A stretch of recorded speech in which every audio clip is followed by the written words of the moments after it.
இரவல் தந்தவன் கேட்கின்றான். இரவல் தந்தவன் கேட்கின்றான்னா இந்த உடம்பு வந்து ஓசி உடம்பு.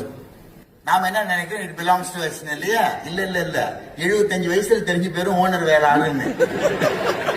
ஏன்னா நீங்க சொன்னது எதுவுமே அந்த உடம்பு கேட்காது.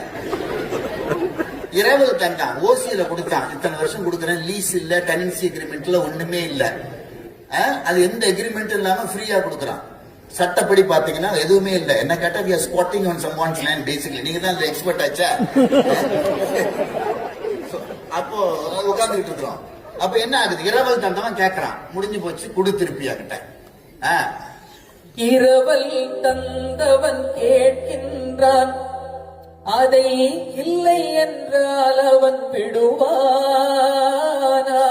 இல்ல முடியாது, நான் வராத ஐடியாவே இல்ல, நான் 100 வருஷம் இருந்துட்டு வரலான்னு இருக்கேன், நான் இவ்வளவு ஷேர் மார்க்கெட்ல போட்டுட்டு இதெல்லாம் நான் அனுபவிக்க வேண்டியிருக்கு, பொண்டாட்டி பிள்ளைலாம் இருக்கு, எனக்கு எக்ஸ்டென்ஷன் கொடு, நான் மெதுவா தான் வருவேன் அப்படின்னா விடமாட்டான். அடுத்தது என்ன, உறவை சொல்லி அழுவதனாலே உயிரை மீண்டும் தருவானா? இறந்து போயிட்டா இல்லைங்க, நீங்க உயிரை எடுத்துக்கிட்டு போக நினைச்சது வந்து ஒரு ஸ்ட்ரேஞ்சர் இல்ல, இவர் வந்து என் கணவர், இவர் எங்கள் அக்கா, என் தங்கச்சி, என் மனைவி. ஓ ஐம் சோ சாரி, அவரு அப்பாவா, நான் மிஸ்டேக் பண்ணிட்டேன், கடவுள் சொல்ல மாட்டேன். நீ எவனா இருந்தா எனக்கு என்ன.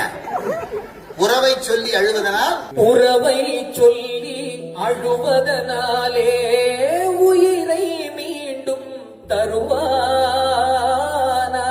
சரி நீ கத்தி அழுவுற, ஓன்னு கத்துற, கூக்குரல் இட்டு கத்துற, கூக்குரலாலே கிடைக்காது, கத்துறா திருப்பி கொடுக்க மாட்டானா? சரி இதெல்லாம் நமக்கு ஒண்ணு பாட்டு போட்டுக்காரு. நமக்கு எல்லாரையும் பார்த்த முடியல, கத்தி பார்த்தோம், கூப்பாடு போட்டு பார்த்தோம், ஊர்ல உள்ளவங்க பேசி பார்த்தேன், கத்தனை எல்லாம் முடியல. ஒரு கேஸ போட்டு கடவுள் மேல, அவருதான் வந்து டிஃபெண்டன்ட், நாம பிளேன்டிஃப் போட்டு, இந்த மாதிரி இத்தனை வருஷம் என் கூட இருந்த என்னுடைய கணவனோ மனைவி அந்த உறவெல்லாம் இருந்தவர் வந்து சொல்லாம கொல்லாம நோட்டீஸ் கொடுக்காம கடவுள் வந்து ஆளை கலாப்பிட்டான், அவனை எனக்கு திருப்பி கொடு, அதுக்கு இவ்வளவு compensation, general damages, specific damages போட்டு அடிச்சு ஒரு பெட்டிஷனை போட்டு கோர்ட்ல தாக்கல் பண்ணா, இது கோர்ட்டுக்கு போனால் ஜெயிக்காது,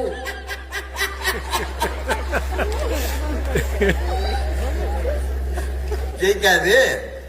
ஏன்? அந்த கோட்டையில் நுழைந்தால் திரும்பாது, அதனால போனால் போகட்டும் போடா. என்ன முருகா, என்ன முருகா, என்ன முருகா பாட்டு.